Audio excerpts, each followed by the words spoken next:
আসসালামু আলাইকুম। আজকে আমার এক কাস্টমার কল দিয়ে বলতেছে, "আপু আমার রামেন লাগবে।"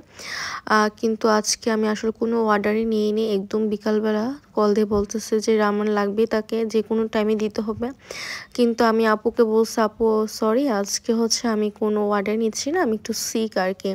লাস্ট কয়েকদিন ধরে এত সিক ছিলাম যে কোনো অর্ডার নিতে পারি নাই। তারপরও গতকালকে নিয়েছিলাম কয়েকটা। তারপরও আজকে ভাবছি আর নিব না।"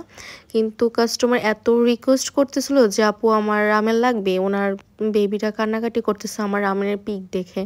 বলতেছে যে রামেন খাবে। যাই হোক আপুর রিকোয়েস্টটা আমি রাখলাম।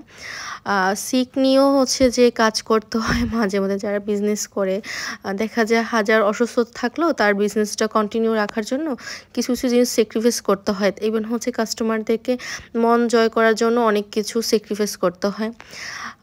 যেহেতু আমি নিজে একাই কাজ করি, নিজে একাই ডেলিভারি দেই, যার কারণে আমার জন্য অনেকটা কষ্ট হয়ে যায়। তারপরও রামেন রান্না করার পর ভাবলাম যে একটু ফটোশুট করব। ফটোশুট কি করব? আ ওয়েদার এত খারাপ ছিল, বাসায় ওরকম লাইটিং পর্যাপ্ত ছিল না। ভাবছি যে ছাদে নিয়ে করব।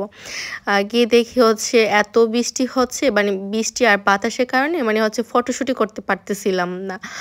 পরে দেখা যাই হোক ফটোশুট করে দেন যে ডেলিভারি দেই। তো আপু খেয়ে বলতেছে যে মাশাআল্লাহ অনেক মজা হইছে। তো দেখা যায় কাস্টমার রিভিউ শুনলে দেখা যায় মনের একটা আলাদা একটা স্যাটিসফ্যাকশন চলে আসে। তো যাই হোক সবাই আমার জন্য দোয়া করবেন যেন অসুস্থ থাকার মধ্যেও মানে ভালোভাবে সবকিছু ঠিকঠাক রাখতে পারি। এটাই আপনাদের কাছে চাওয়া। আর আপনাদের কাস্টমাররা এত, এত ভালোবাসা দিছেন যে আমি আসলে অনেক হ্যাপি যে আমি আমার কাজের দিক থেকে।